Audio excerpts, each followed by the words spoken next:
For the second part of today's lesson, we're going to do a prerequisite lesson on inverse trig functions from Honors Pre-Calc. Okay, so let's complete the warm-up. I'm going to utilize a unit circle in order to kind of explain this at the same time. So the first thing we're going to do is we're going to evaluate each using the interval 0 to 2 pi. So we're going to talk about one revolution on the unit circle. All right, so I'm going to cover this up so we can kind of slide up. So for solving this trig equation, the sine of x is equal to root 3 over 2. Remember that sine is the y values. So what we're doing is we're looking for where the y values on the unit circle are positive root 3 over 2. And that exists at these two places. So the answers here are that x are equal to pi over 3 and 2 pi over 3. There are two places on the unit circle for that to be true, right? We're going to answer all of the answers in radians for today. Now, if we move to the next, tell me where the tangent is equal to negative the square root of 3 over 3. This has to do with our familiarity with the unit circle, okay? So first of all, before it was this, we had an unrationalized denominator. If you recall, we would rationalize top and bottom, and it would give us what we have up here. Based on the unit circle, these were also both divided by 2. Tangent, as we can see over here, is a ratio of y over x. So this is what I'm thinking out. Where on my unit circle do I have a y value that is 1/2 and an x that is root 3 over 2? However, when I set up my fraction, the overall fraction has to be negative. That's only going to occur in quadrant 2 and quadrant 4. I need to have opposite signs. So I'm looking for where I have a y value of 1/2 and an x value of root 3 over 2. So for me, those are my two locations. Notice the opposite signs. X is root 3 over 2. This is 1/2. So my answer here for x is going to be 5 pi over 6 and 11 pi over 6.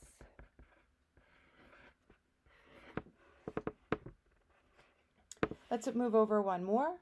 Where is cosine of x equal to negative 1/2? So if I look here, cosine is the x value. Negative 1/2 for x is going to exist at here and here. See my two x's? So my x is going to be an answer of 2 pi over 3 and 4 pi over 3 for both of these. Okay? This is background information. So we're refamiliarizing ourselves with the definitions of the unit circle for sine, cosine, and tangent. Now, whenever we would graph these functions, do they pass the horizontal line test? So let's talk about the graph of sine. Okay? Sine's graph is going to look like this wave. And if I draw in a horizontal line, doesn't it touch the graph at more than one place? Actually, it's going to touch a bunch of times. Therefore, this does not pass the horizontal line test, and technically, the inverse function can't exist. So what they did was they said, well, you know what? What if we only use part of the sine graph? So instead of using all these multiple waves, what if we restrict the domain? Right? Which are the x values? Right? So if I look at sine again, and I only take, this is pi over 2, this is negative pi over 2, and I only take this part of the wave. So I restrict x between here, so I don't continue with my wave with the dots. I'm only going to use this region. Does everything on here pass the horizontal line test? Okay. And the answer is yes. If I just gave you a picture of this tiny function, you would tell me you could draw in no horizontal lines that would touch it more than one place. So then when we take this graph and we invert it, so notice on this graph I have the point pi over 2 comma 1.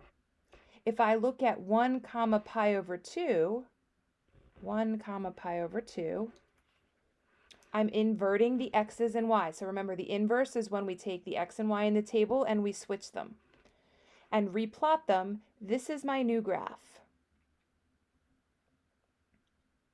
Okay? What you need to know about inverse functions are the following. Number one, they are based on restricting the domain of the original sine, cosine, and tangent functions. Okay. Number two, once we've restricted the domain, so we only use a piece of the original, we take the x and y values and we switch them.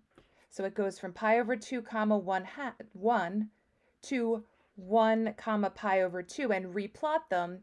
What you are seeing in these three pictures are the new what we call inverse trig functions. All right. If we talk about inverse sine, which I have here, so let's analyze this. We want to know the domain. Well, it runs from -1 to 1. And the range is from negative pi over 2 to pi over 2. The cosine is going to run between -1 and 1. However, notice that my range starts at 0 and goes up to pi. An inverse tangent, which I have here, is going to run left to right from -infinity to infinity. But vertically, it's going to run between negative pi over 2 and pi over 2. This is the lowest point. This is the highest, but they are asymptotes, which makes them parenthesed boundary lines of the range. Okay, so now I've given you the background knowledge to understand how we can have an inverse trig function if we restrict the domain. Fantastic. Now I have to be able to teach you the new notation for these. Okay, so before I do that, if you have a unit circle or you can print one out, this might make it a little bit easier for you. Okay, I'm going to translate what this means. Sine inverse can only take on values from negative pi over 2 to pi over 2. So I'm going to come over here and I'm going to highlight from here to here as sine inverse. I'm also going to write on here that if this is pi over 6 and pi over 3, in the middle we have pi over 4.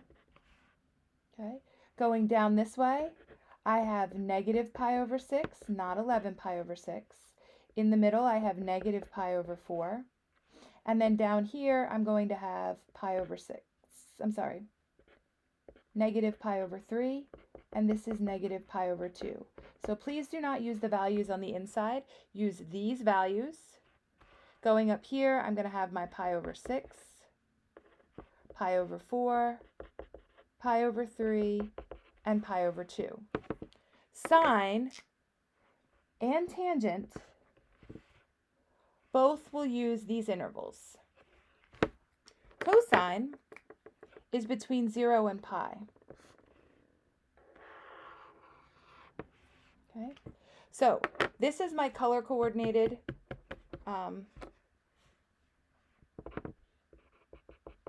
unit circle that I'm going to use, and I'm going to answer the questions using that and referring to the unit circle. So let's start with number 1. Evaluate, find what is the arc sine of -1/2. So what they're saying is, where in the restricted domain values do I have a sine of -1/2? So sine is the same thing as y. So my thought process is, where do I have a y value that is -1/2? Right here. The answer they're looking for is negative pi over 6. It's not 11 pi over 6. It is negative pi over 6. Moving to number 2, where do I have a sine value? Notice we switched notation, but it means the same thing, sine inverse of root 2 over 2. So looking here, that's going to exist at pi over 4. That's my answer. So it's understanding what this notation is asking you to think out and then using your unit circle to come up with your answer. Let's take a look at example 3. Cosine is negative root 3 over 2. X value is here or here. I can never use anything in this quadrant because inverse cosine, arc cosine, cosine to the -1 is only defined in quadrants 1 or 2. So my answer must be 5 pi over 6. And then we have arctangent of 1. Remember, tangent is a ratio of y over x, In order for the ratio of two things to come out to be the same, these have to be the same numbers. So where does that exist? Pi over 4. At pi over 4, I get root 2 over 2 over root 2 over 2, which becomes 1. Therefore, my answer is pi over 4. Yes, that is as hard as it is with a unit circle in front of you. Now, we also could be asked to do what they call compositions. Compositions involve doing the inside first, then completing the outside.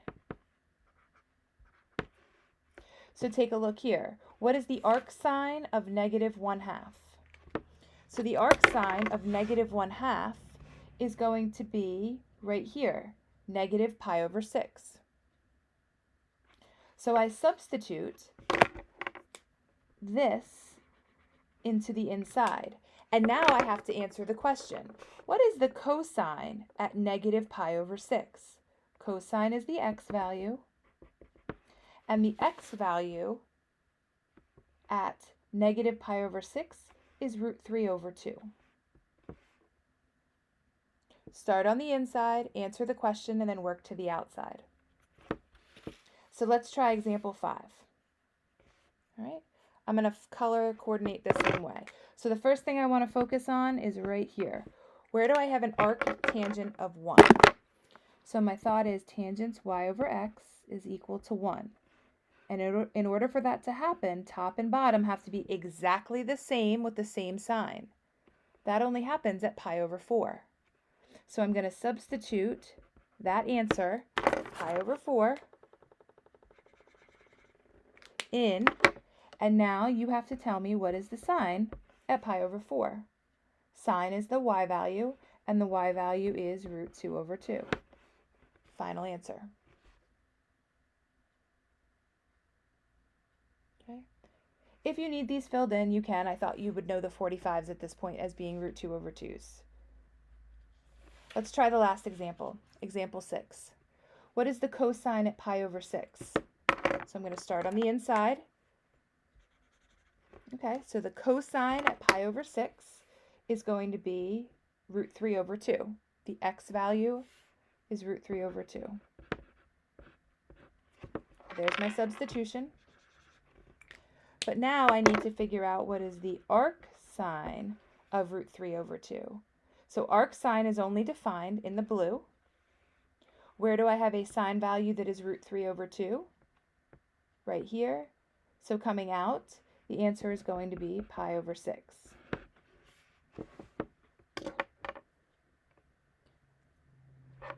Take a look to compare. Depending on whether the inverse tangent or the inverse function is on the inside, you may get just a unit circle value out. If the inverse is on the outside, you may actually get a radian value out from the unit circle. I would highly suggest printing out a complete unit circle and creating a key like this so that you know exactly which quadrants your answers can come from. Also, overwrite in this fourth quadrant with these values for the locations. Do not use the original positive values that are on most unit circles.